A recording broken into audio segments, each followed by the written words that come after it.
And APB, American Protection Bureau, voted #1 best on Long Island for all your security needs. Call 631-390-9050. That's 631-390-9050. APB.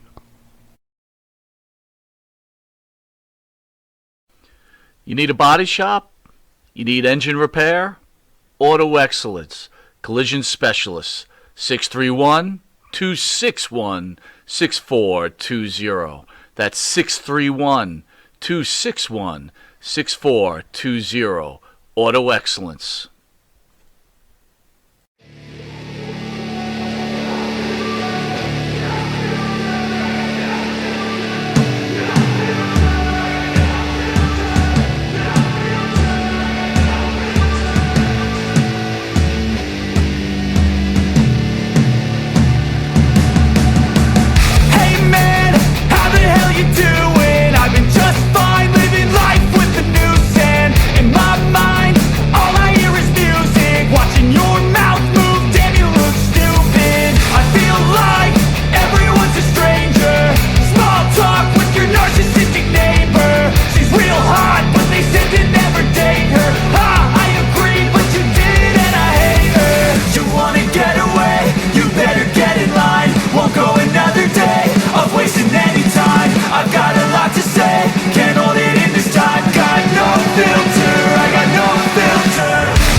Ladies and gentlemen, we are back with episode 3 of Stay Frosty with your host, my man, Ricco Ross.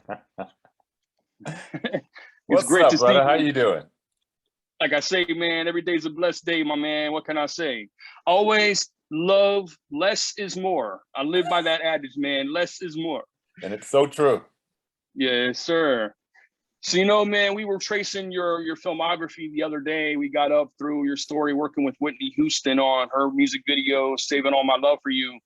And then I was like, wow, man, because I really didn't know you to do like a bunch of comedy work, like comedy films. But I did come across the film called Spies Like Us that you did, which had Dan Aykroyd and Chevy Chase in it. And I don't know, like, explain your role in that, man. At that era, those two were kings of comedy.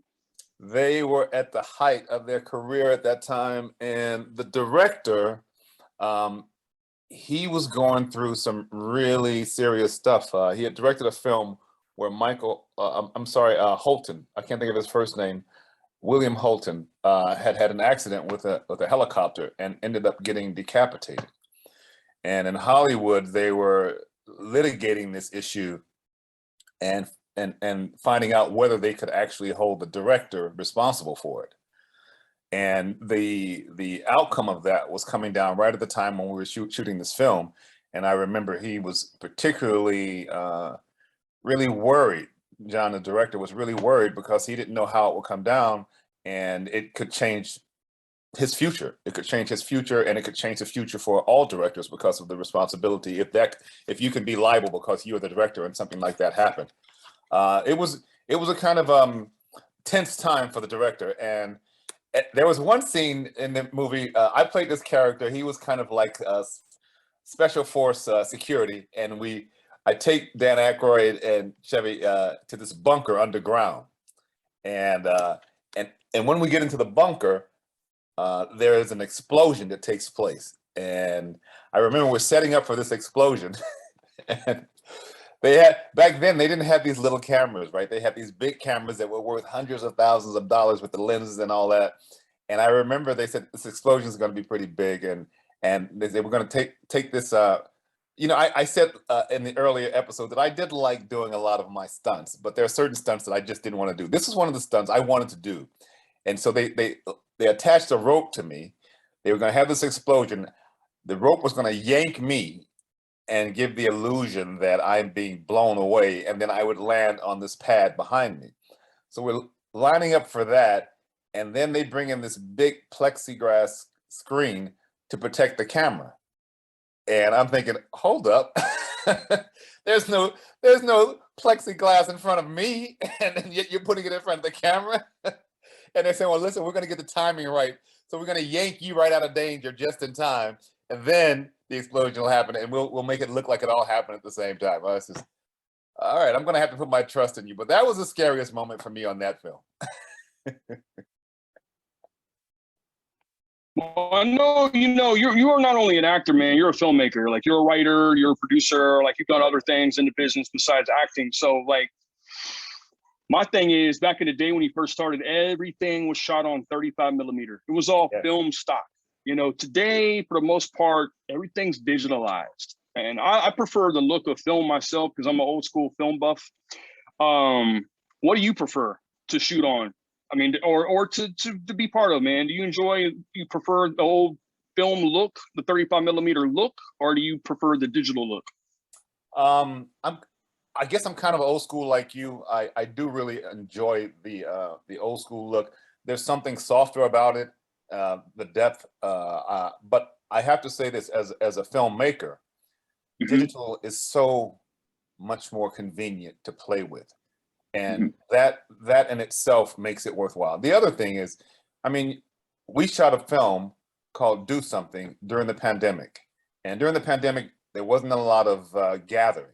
So we wrote this script, and it was to deal with civil unrest. And in the film, we had people filming themselves on their cell phone. And then we shot some scenes with real cameras, and we put it all together, and it worked out amazingly. So you can shoot a film. I mean, there are films that have already been shot on cell phones alone. So the Apple store has a class where they can teach you how you can buy these little lenses, put it on your phone, and shoot films with it. So it is a whole different ball game now. And it also, the other thing I like about digital, if we're not just going to talk about the look, is that the accessibility to it, because a lot of filmmakers now that are just young people with great ideas and a lot of energy, but no money, can now join this process because you can make a film so cheaply now. And I remember I was with Lance Hendricks, and he was telling me that he was working with smaller filmmakers, and I was really preoccupied trying to get big films. I wanted the bigger the film, the more I wanted it. And he was telling me that these young kids, these young filmmakers, they have energy and they have ideas that are completely, for an artist, more interesting than some of these studio films. And he said that he really enjoys working with them. And the moment that a veteran walks on the set, what that does is it steps up the whole talent level of the film, and everything changes. And so he says it's not only that you're working on something that's really like fresh and artistic, but you are contributing to these new filmmakers, bringing them up. And that was enough of an argument to get me to do that. And I remember I had worked on, I think, 2 films. And the second film I worked on was a film about Batgirl. And I won, it went to the festivals, and I won Best Actor in it. And I was able, because it was a small independent film, I was able to play a role that I probably wouldn't have gotten cast in. I was playing the Joker in it, and the Riddler, I'm sorry, the Riddler. And because I'm so different from what we think of as the Riddler, I thought, well, I have to create this character now that is very different from what people are used to, but I still want it to be something that at the same time it's relatable to that character. So I came up with my own kind of idea of the Riddler, and I gave him this kind of mid-Atlantic accent, so that because I think he's the Riddler is a kind of character that is very cerebral, and I wanted that to be the case, and I just thought this kind of mid-Atlantic accent would help in that respect. Then I brought in this young designer who she was really trying to get into film. I said, listen, I want you to be the person that the stylist, and to style me for this role. And she came up with this great idea, and it just worked. I mean, the character looked like I wanted it to look, like I imagined it. As different as I am for that role, the stylist created a style that was as different as well. And I think when we put all those talents together, that's why I won Best Actor for the role. Is because these young people, they don't have a lot of money, they don't have really long resumes, but what they do have, they have great ideas, and they have the energy to implement those ideas. So yeah, I remember I had a great time working on that film, Spies Like Us. And whenever you work with comedians, I mean, it's going to be fun because there's a lot of downtime in filmmaking. As the saying goes, you rush, rush, rush to wait, wait, wait. And when you're working with comedians, during that waiting time, they make that time, a really enjoyable time to kick it. So I had a good time on that film. So playing the Riddler, and you did another comic film. Well, this was actually a TV series you did back in the day called Doctor Who. Are you a comic book fan? Like, do you enjoy comic superheroes, those type of films? Is that you like that, prefer that genre? Is that one of your favorite genres? Or Well, I think if I had grown up with it, I would have. But I grew up on the south side and west side of Chicago. Very poor family. We didn't partake in reading a lot unless it was homework. Whenever we had free time, we were out in the streets playing sports or whatever. But we didn't read a lot, and I think I really probably would have enjoyed comics books if I had been introduced to them at a young age. I was never introduced to them at a young age. I didn't really get into them until I started doing these sci-fi cons and start seeing how people were so excited about them, and I started understanding why they were excited about them. I also were able to appreciate how these comic books can come across as just a little comic book, but a lot of times there were so many futuristic concepts that came out of comic books, long before they became reality, and so I was able to appreciate them for that aspect as well. So before you did like a Doctor Who series, being not familiar with comics, really not familiar with comics, do you stop and research that story to become familiarized with who Doctor Who is? Like, or do you just go through the motions of doing that role? Like, what do you suggest actors do? Like, if an actor's let's say if they're part of a franchise, but it's not the beginning of a franchise, it's like the middle part of a franchise. Do you think it's advantageous for that actor to go back and read that original story from where that franchise developed from, just so they're more familiar with the role they're playing? Or how do you suggest they do that? I got to tell you, Tim, it depends on the individual. There are some actors that they, after they do a couple takes, they would like to look at a take because they can see things in their performance that they can improve. There are other actors that they don't want to see their takes because then they'll start becoming self-critical of their performance, and they'll start third eyeing themselves. And I remember I was working, and I'm kind of more of the latter, where I don't really want to see a lot of my stuff while I'm doing it because I really want to just be. For me, when you do stage, you're acting. When you do film, you're being. So if I'm in a scene on a play where I have to be angry or happy, I show that because the person in the first row has to see it, and the person in the 20th row has to see it. So I show it. Whereas if I'm in a film and I have to be angry or happy, that emotion is something that I just think of. I create that emotion so it is real for me, and the camera picks it up. I don't have to show it. I just have to be it. And so that's the way I look at it. And when it comes to a project that I haven't heard of, like I had heard of the Doctor Who series, but I wasn't a fan of it. So what I wanted to do was I wanted to do my research to know enough about it so that I understand what the tone is on set of these characters of the project, but not so much where I feel like I'm trying to copy something. I want to come in there and I want to be genuinely this character. And this character that I played there, it was called the greatest show in the galaxy was the story that I was on, and that story 4 episodes. So I was in 4 episodes for that. Mm-hmm. And my character was the ringmaster. So when you go to a circus, you know, there's one guy that's controlling everything. He has the whip. He's the presenter. He's the MC and all that. That was the character that I played on there.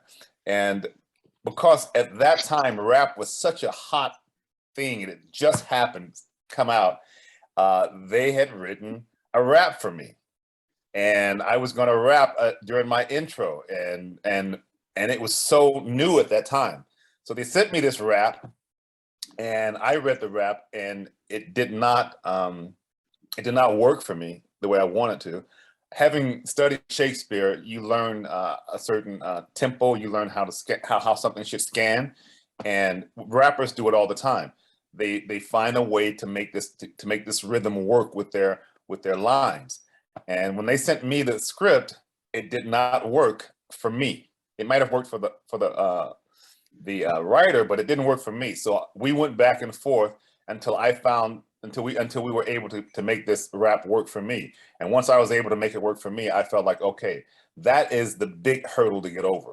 Now the rest of it, it's all mine, because the guy's a showman and I'm an actor, and you know, put us on stage and put a mic in front of us and we run like the wind.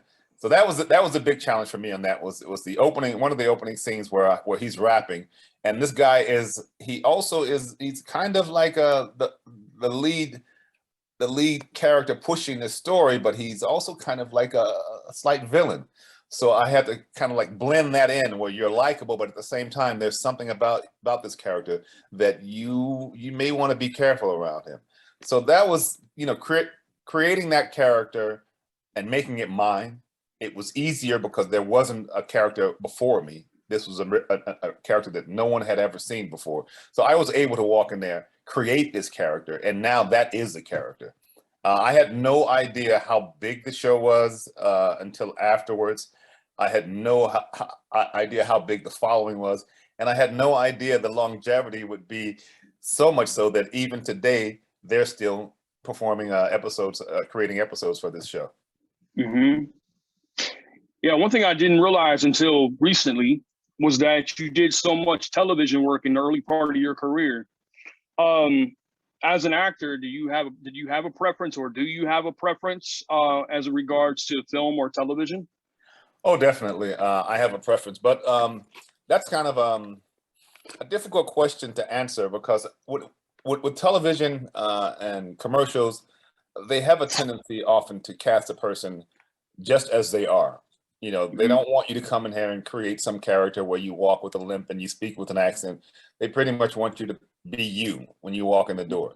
And in Hollywood, we have a different kind of approach, because actors will walk into the door for the interview even and try and embody that character.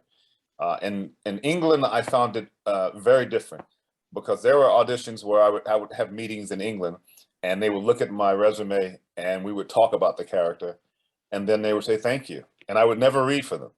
And their way of thinking is that if you've done this much work, if you've worked with Cameron, Kubrick, De Palma, then we know that you can act. Mm-hmm. What we want to know is that, are you the type of person that's going to be easy to communicate with, to take directions? Do you have that type of personality, or are you going to be the type of person that's going to make it difficult for us to get a performance out of you? And during that conversations, when I'm in England, I found that during that conversations, they got enough information from me to know, okay, he's the type of person that we can work with. He's creative. He knows the project. One of the things I always do when I get a script is I read the script twice. The first time I read the script, I read it to get the storyline. The second time I read the script, I read it from my character's point of view. And in doing so, sometimes I discover things that even the director hadn't discovered, or even the writer hadn't thought about. Mm-hmm. Or maybe it's just me adding my creativity to it and coming up with something that I can tweak to the character or add to the character. So I would go in to these meetings in England, and by the time we finished the conversation, they knew I knew this character. They knew I knew this character, and probably knew this character better than they knew the character. So often I wouldn't be asked to read. Whereas here in Hollywood, it's very rare. The only time I'm not asked to read is when someone calls my agent and says, "Is Ricco available for these dates?" But other than that, when I have a meeting, they usually want me to read. They want to see what you can do. They want to see how you're going to do this character. Um, there's a lot depending upon each project. There's a lot of money involved, and they don't want to take chances. So they want to see you say the words. And I don't like that, because I always feel like when you have an audition, you're doing this audition, you're not getting paid for the audition. You're doing this audition. And so you do a lot of auditions that nothing ever materializes with. So as an artist and as a professional, you have to really have the discipline to put the time in, the energy in, the effort in to making this audition like a performance on screen. But it's never going to make it. I always feel like it's the best analogy is it's like taking a turkey that needs to be baked for 2 hours in the oven and just microwaving that baby and then saying, here you go. That's what it feels like to me when I go on auditions, because I know that when I'm booked for the job, now I'm gonna go deep into this project. I'm gonna go deep into my characterization of this project. I'm gonna have conversations with the director, bringing up ideas that I have, where we can talk about it, and or maybe with the writer, clarifications of some things that wasn't explained in the script that we can talk about. And by the time I finally get on screen, I got it now. I'm with it, and I know this character like the back of my hand. Whereas in an audition, I never feel like I reached that point. So I prefer the English style of doing it. I think they give a lot more credit to the artist than they do in Hollywood. But you have to, if you can't change the game, you better learn how to play it. And so when I'm here, I have an audition. I had an audition. They wanted me to do a self-tape for this character who is a tap dancer. And I started off as a dancer first. I was a dancer before I was an actor, really. Professionally, I'm talking about. So when I had to do this role as a dancer, he's a great tap dancer, the character. And I remember the first thing I wanted to do was put some hard shoes on, get on my wood floor, and start doing some cramp rolls, some pullbacks, some butterflies, and just getting myself back into it. So then when I did the audition, even though they didn't ask me to do any dance in the audition, he had just finished dancing in the audition, and then he's talking to kids, giving them some kind of a pep talk.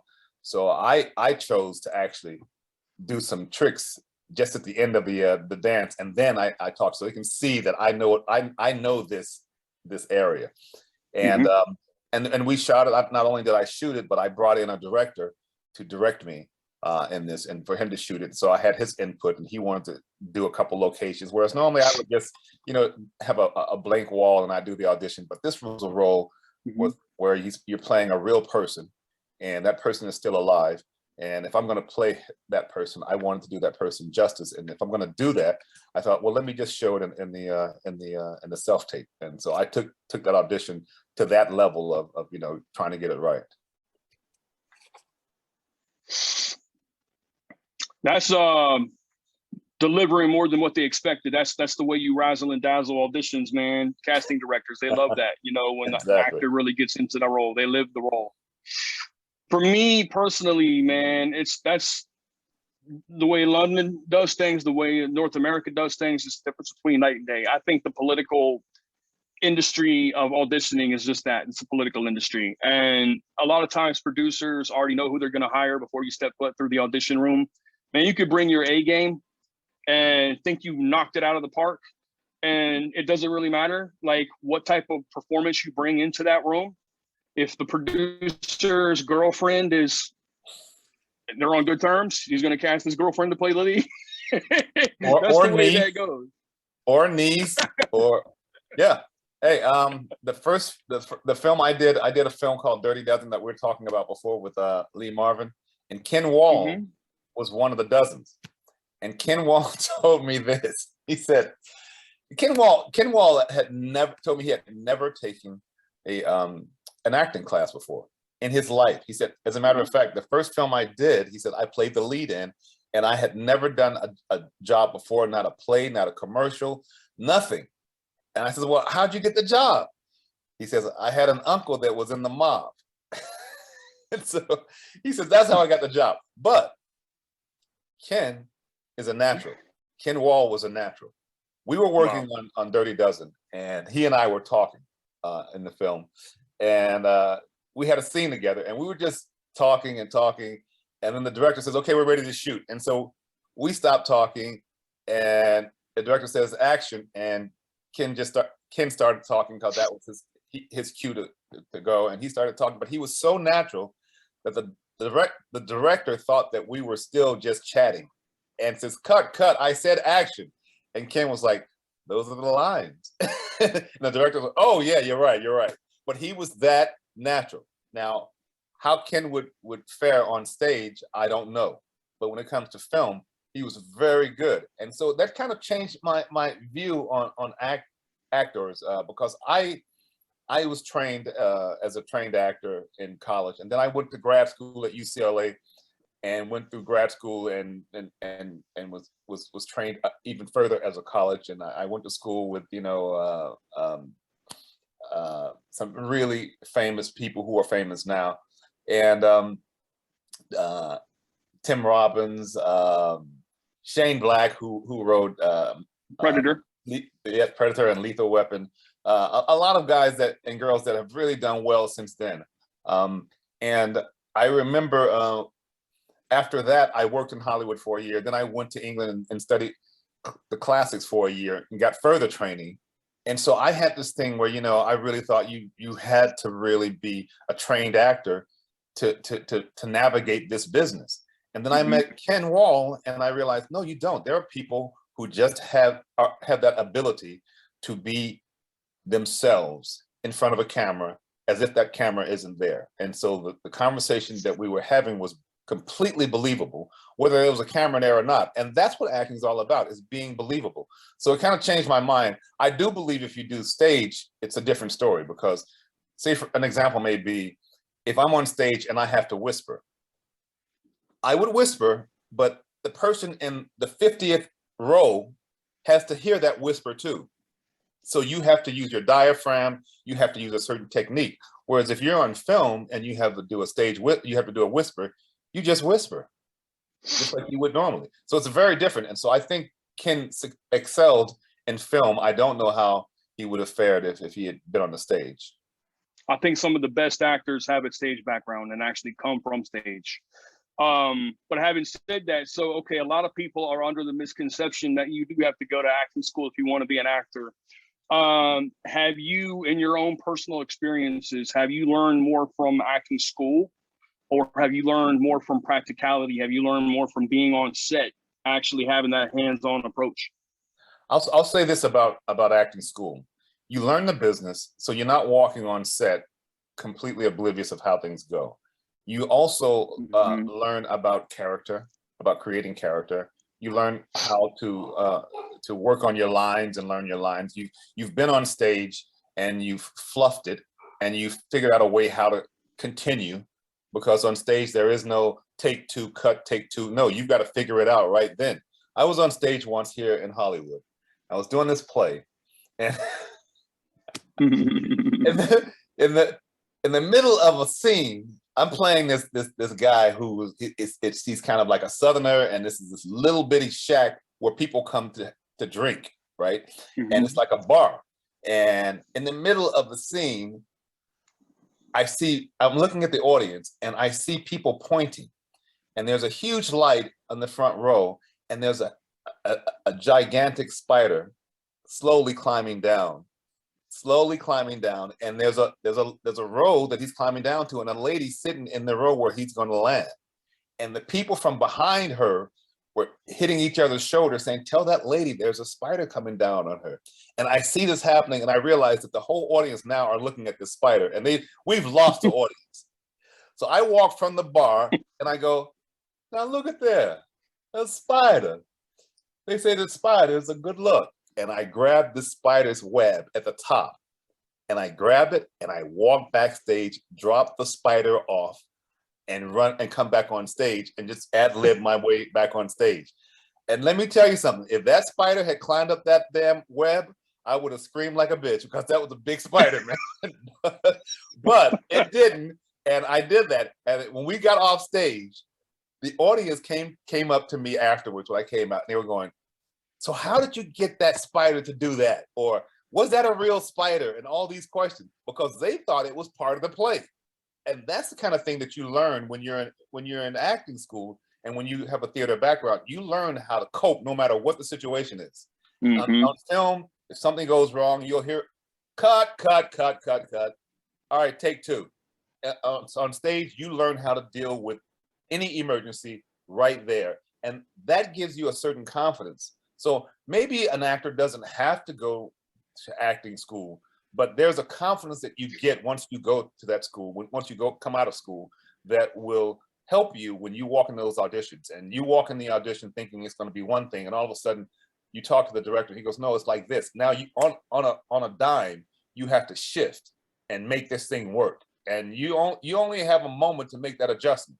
So acting school gives you practice at working those things out under pressure. And so I think it's a good thing because of the knowledge it gives you, the experience it gives you. But I don't think that, not every actor has to do it. There are some people that are just really good. Now, the flip side of having a theater background is that it can make things more difficult for you when you get in front of a camera. I have had cases where I've been in front of a camera right out of drama school, and the director's words were often the same thing: "Ricco, you're doing too much. Take it down a notch," or that sort of thing, or just say the lines. So I've had that happen as well, and I've seen other actors that come from a theater background come on stage and they're quote unquote acting. And when it comes to film, the one thing you never ever want to get caught doing is acting. Right on. So I think that's actually really good advice for the young people who want to be in the business. So if somebody wants to be an actor, what's the best advice you can give them? I would say, it pretty much depends on their age. I would probably give them different advice depending on their age. If they're a young person, I would say the thing I would advise you to do is to go on and look up 25 agents, right? And in those 25 agents, get their email or their address or whatever you can get, and you write them a one-sentence letter. And that letter might be, or email might be, "Hello, my name is John Doe, and I am looking for new representation. Here's my contact information." Send in a headshot, or maybe 3 headshots with 3 different types of look, and then wait for a call back or for them to contact you. Because what happens if you send out 25 of them, you may have 3 of them that respond back that they're interested. And out of those 3, your job at that point is not to lose the job. It's not to lose that agent, because they're already interested in you. And the only reason that they're calling you in is because they see dollar signs in you. And so you need to walk in there knowing that your job is just not to blow this deal. So that's my advice. Send out 25 different agencies. If you and send them a one-sentence letter, make it very short. You don't need to have to go about all your background and all this. Let them know you're looking for new representation. Now, that to them says that maybe he's got or she's got representation already. They're looking for new representation. But it also may mean that they don't have representation. They're looking for representation. You don't have to explain that. What you want to do is you just want them to call you in. Once they get in, now you sell them. You sell them why they should pick you up. You're the type of person that's going to show up on time. You're going to show up prepared. You're taking this seriously. You're not doing this like half-ass or anything. And this is what you want to do. This is what you have to do. And send them 3 pictures. Nowadays, the phones are so good taking photographs. You don't have to even hire a photographer. You can go out and have a friend take different looks of you. You can take a look where it's more of a business look. You can take a look of somebody who's like the bad girl or the mean chick or the bad guy. And you can take have a shot where you're the guy next door or you're the girl next door. You send those 3 different looks in there, and you send that letter in there and your contact information, and you wait for a call back. If you don't hear a call back, you grab 25 more, do the same thing. And that's how you get it. Persistence is a really important thing in this business. I would say two of the most important things in this business is persistence and having thick skin, not taking things personally. When you go on an audition, when that young